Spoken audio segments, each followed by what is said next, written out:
So hi, this is Nanny Aut, and I'm solo this week as Matthew is currently taking a break and he will be back. But this week you've just got me. So since I've got the mic, I get to talk about exactly what I want to talk about and nothing else. And I thought I'd talk about accommodations this week. Last week I was giving a talk at one-to-one at Enfield. A great event, purely autistic speakers. Wonderful to see that the change is happening, that no longer we're the token at the end of a conference. We now are the conference. And one of the things that came up in another person's presentation was about accommodations and how important accommodations are and how hard it is sometimes for us to access them. And it comes in two things. First of all, people don't like change. That's not just autistics, people as a whole don't like change. And when we ask for accommodations, that's a change to the way things are being done. I mean, that's the point of the accommodation. The other term that people ignore is the fact it's reasonable. So a reasonable accommodation. But everyone focuses on the fact of the change and not on the fact that it's reasonable.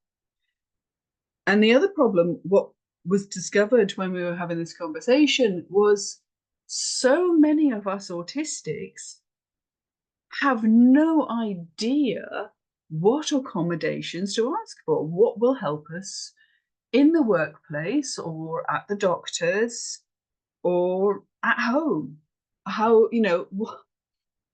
we're so used to managing and coping and just getting along that we don't realize that actually we've been sort of fighting on with these weights tied around our neck that we didn't need to have.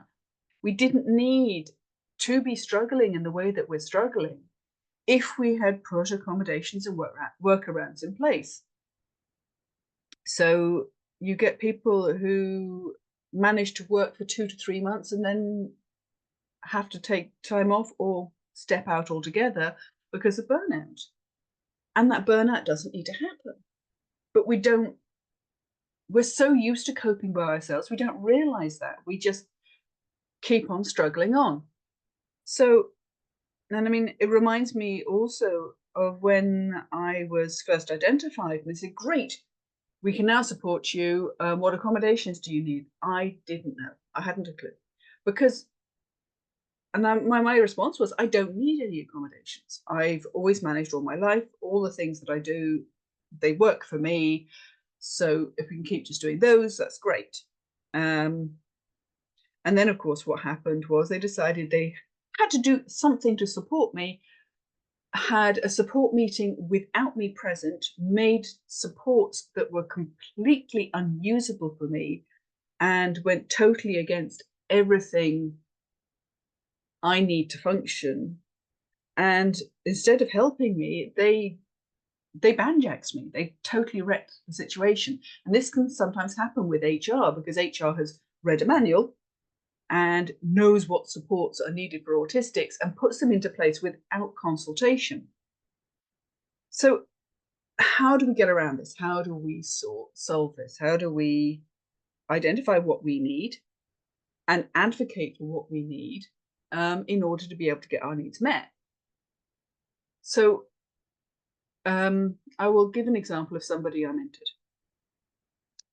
They couldn't cope. So, I mean, like most autistic, and actually ADHD too, when we're in deep flow, we need to stay in deep flow. So when we're on the kind of task that we're really good at, something that requires total attention, something that requires attention to detail when we're in that bubble, something that allows us just to keep going for the day, we need to be able to stay in the bubble. And we need not to have people sort of interrupting us halfway through and going, sorry, just a quick question. Do you want a cup of tea? No, I do not want a cup of tea. I didn't want to stop what I was doing. Now I have lost an hour trying to get myself back into a headspace to do it, if I can do it at all, because now I've been disrupted. My brain's going, yeah, no, that's a bad juju now, bad. We're not going to do that anymore. So one of the accommodations that was set up, and I know other people who've also used it very well, is the red light, green light, or in their case, red post-it, green post-it. So on the top of their computer screen is a red post-it or a green post-it. If it's a red post-it, the whole office knows, do not interrupt for any reason short of the building is burning down. Otherwise, if you're worried you're going to forget, write a post-it, stick it to the side, I'll check it later. Leave me a note, but don't interrupt. Just let me carry on with what I'm doing. Nothing is that important to break my flow. When I'm doing little biddly tasks, like checking emails and stuff that doesn't require a lot of attention, then I can, or is sort of dap and go stuff, I can have a green one. And then, then if you want to come and ask me if I want a cup of tea, or am I available for the next board meeting, or whatever the question is, urgent, unurgent, whatever, you can come and ask me in those times. If the green is up, you can come chat to me, but otherwise leave it be. The other one that people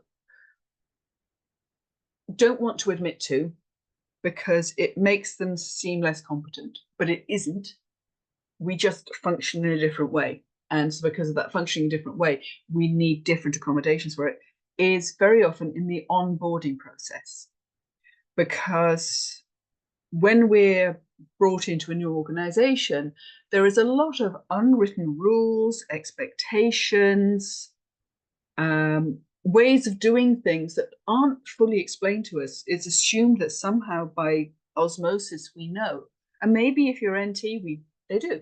I can't speak because I'm not NT. But for most autistics, that's not true. We need explicit, and we need, very often, we don't learn very well from a manual. I mean, mostly because manuals aren't very good, but also because most of us learn on a one-to-one basis. So somebody explains the process, explains why doing it this particular way is important rather than doing it other ways, shows us how to do it, gets us to do it and checks that we're doing it right, and then lets us carry on. And once we've got that established, we're then free to go, which to a lot of companies seems like a lot of hand-holding, and then they're concerned that that hand-holding is going to go on forever. And it doesn't. But that hand-holding to start with, to get us launched, is so important.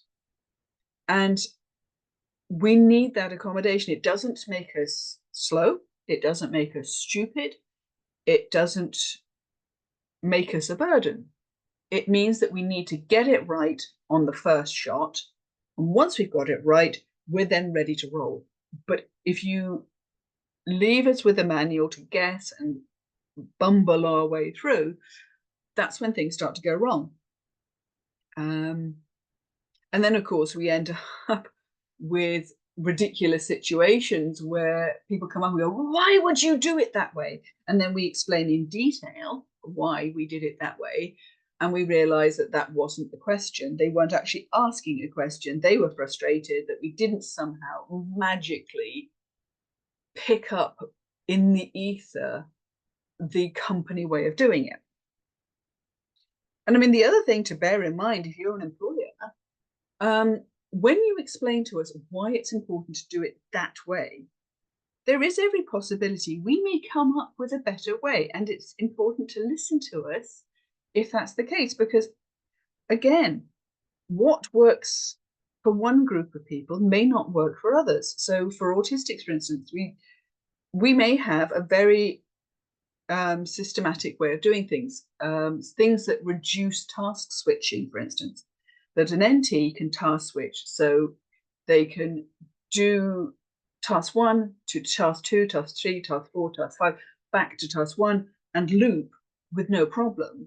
Whereas for an autistic, that's exhausting. So if there is 20, if we're doing 20 items, we can do 20 task 1, then 20 task 2, then 20 task 3, then 20 task 4. And it's changing it around, but it gets the job done exactly the same. The end product is exactly the same, only it is less exhausting for us. And we're going to make less mistakes, and we're going to be working to our optimum instead of to our minimum. Things like headphones. The number of times I've seen in posts where people have said, oh, no, we can't have headphones in the office because that's antisocial. We like to chat in the office. Well, that doesn't work for autistics. We're very happy to chat in chat zones. So we're going to go and make a cup of coffee, and that's a chat area. Happy to chat. Fantastic. But if we are working, we can't, that multitasking of chat and work is much too difficult. Our brains are monotropic. They work in one track at a time. And if you distract us, then yes, we'll have a lovely chat. Fantastic. The social is great. But the work won't get done. So if you want the work done, you let us put our headphones on, let us get in the zone, let us shut out the office and engage with the office on our terms. Again, that's another accommodation that's worth thinking about as well, is social events. How accessible are social events? Most workplaces require social, to build teams and everything else. But ask yourself 2 questions. If you're going to do that, if you're going to build teams, first of all, consider uncanny valley. That a number of your workforce are going to be hostile to any autistics simply because they're autistic. They won't know that that's the reason that they're hostile. It'll be they're weird, or they do something off, or I can't put my finger on it, but there's something about them. And there is nothing an autistic can do in that situation to address that, because the decision is made before we walked into the room.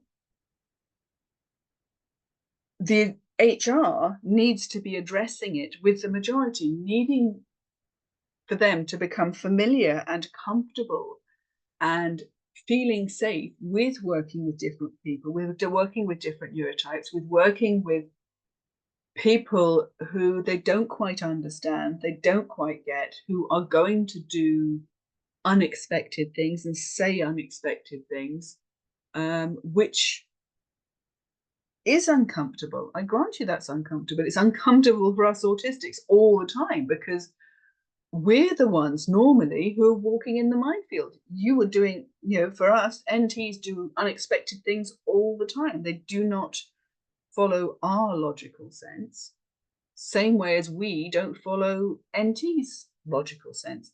So building that rapport, building that understanding, and finding ways of socializing that enable that rather than highlight the differences is really, really important in a workplace. And it isn't just the workplace. You've also got at home. At home, as parents rarely accommodate for ourselves because we try and put our kids first, but we forget that the most important thing for a young person is having a fully present parent. For us to be able to give the best of ourselves, we need to look after ourselves. We need to advocate for ourselves. We need to set up accommodations in the home for us, as well as for our young people. And that might be having dedicated gaming time. It might be having down days, duvet days, where you have a chance to rest and recharge as a family. It might be, I mean, for me, one of my things with my young person, we had crossover needs. My young person was very, very tactile. They were constantly touching me, stroking me, hugging me. I am tactile averse. So that was extremely challenging. And eventually I had to, because the thing is, I was really not coping with it. And it was becoming quite obvious I wasn't coping with it. And my young person was seeing the negative reaction, but they didn't know why. So, if I pull away, the obvious assumption on their part is I'm pulling away from them, that I object to them, I find something wrong about them. And that's not true. So I had to advocate. I had to say, look, I'm sorry. It's nothing to do with you, that mummy has hedgehog days. And on those hedgehog days, I can't do touch. And if I can't do touch, and when somebody touches me or even just like strokes me, it pushes spikes into my skin. And when it pushes the spikes into my skin, that pain causes me to shout or flinch. And I don't want to do that around you. I don't want to make you feel bad. I don't want you to feel bad because I'm not able to have the same level of touch as you. But I don't have the ability. I don't have the capacity for it. So some days will be hedgehog days. And on hedgehog days, I need you not to touch me. We'll have to do other things instead. So we did things like burritos. So we did burrito squishes where I'd wrap them tight in a duvet and I would squish them tight. Even sometimes just leaning on them, and they just say heavier, heavier, heavier. And they're seeking pressure. They're seeking that deep pressure that's so needed for our nervous system regulation. We would do ghost hugs where they would hug a toy instead, and they'd give the toy the squeeze and send the hug to me without actually physical contact. We would settle down on the couch and zone out in front of the TV and have duvet days where we just sit there with our duvets. So I had tucked insulation, so they could snuggle up to me, but I had two duvets in between me and them, so my tactile wasn't flaring. And we'd do food, and that was just out of freezer into microwave or into oven. Nice, easy stuff. And as they got older, they started asking for duvet days. So when school was too much and they were overwhelmed and they were exhausted, and they didn't have enough battery to get into school that day, they'd ask for a duvet day, and we'd do a duvet day. And then they would set themselves up for the day. And the thing is, as parents, the more that we advocate for ourselves so that we are in the best position to be the best parents that we can be, the more we teach our young people to self-advocate too. And the more we give them permission to advocate. And so now, as an adult, my young person very confidently advocates for themselves in the workplace. They don't ask for accommodations. They have never asked for accommodations. They have never even mentioned that they're disabled. They have simply said, for me to work to my best, this is what I need. I work from home 2 days a week. I need natural light so I don't get migraines.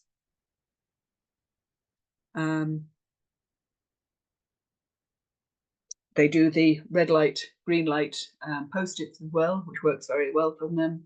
They bring headphones into the office so that people, and again, if the headphones are on, people don't tend to interrupt, but it also allows them to shut all that background noise out, which is very hard on the processing and can be very draining for us. But they don't. And the funny thing is, in no workplace has anyone ever questioned it. They have stated it as a fact. It's not been a request. It's not been a favor. It's just, this is what's happening. And people go, oh, okay, then. If that's the way you work to your best, great. And the thing is, if more people did that, not just autistics, ADHDers, if it was normalized for people to be able to identify what maximizes their ability to work, and just stated, this is what I need, and this is what I'm going to do, um, it will become normal in the workplace. We wouldn't be questioning these things. We wouldn't be fighting for accommodations. We wouldn't be arguing about whether it's a reasonable accommodation or not a reasonable accommodation. And which brings us to the last set of accommodations, of where things like medical situations, where it's not so much that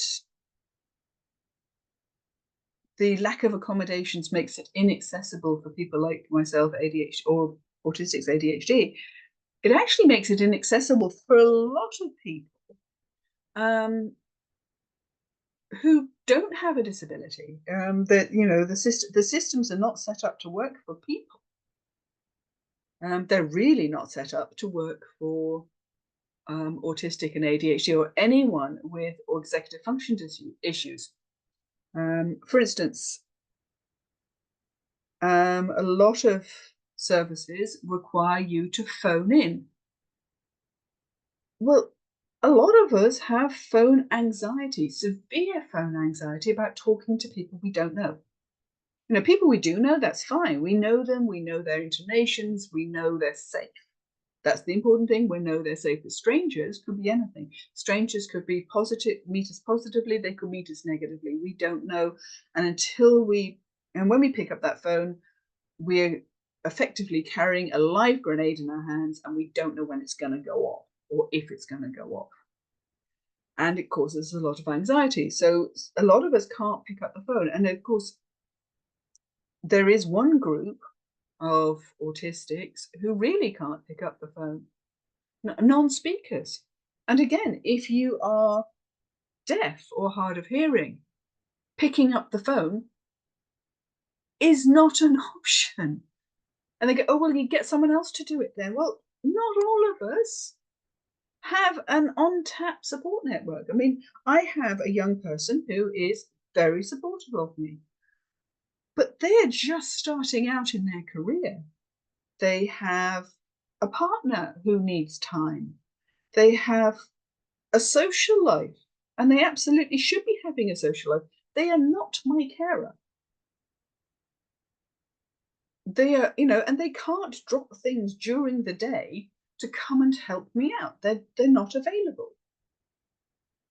And I don't fit in the full-time support category. I don't even fit in the part-time support category. Because I've muddled through until now, I'm expecting to survive for the rest of my life like this. Is that okay? Yes, no, I don't know. So they go, okay, well, it's okay. You don't have to phone. I mean, my doctor's went, oh, it's okay. You don't have to phone in. We have an online system. I thought, fantastic. I can, whenever I remember to do it, I can then contact them. I can message them. Oh, no. Our online system is available from 8 a.m. to 9 a.m. and then we shut it off. I'm barely functioning before 10. To remember to contact them at 8 a.m., to have that level of executive function to do that, even with phone reminders and things, that's tricky. And I'm not the only one. There's a lot of people. So remembering to contact them at 10 o'clock, no good. The phone line is closed, and you have to try and again tomorrow, and you try to remember tomorrow, and try to remember tomorrow, and try and remember tomorrow. And hopefully you haven't collapsed and ended up needing an ambulance while you're waiting for your tomorrows to happen.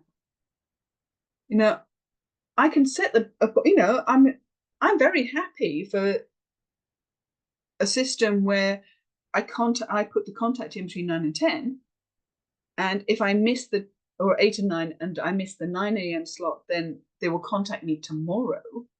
Fine, great, get back to me tomorrow. That's not a problem. But locking the online between 8 and 9, it's it is very ableist to do that.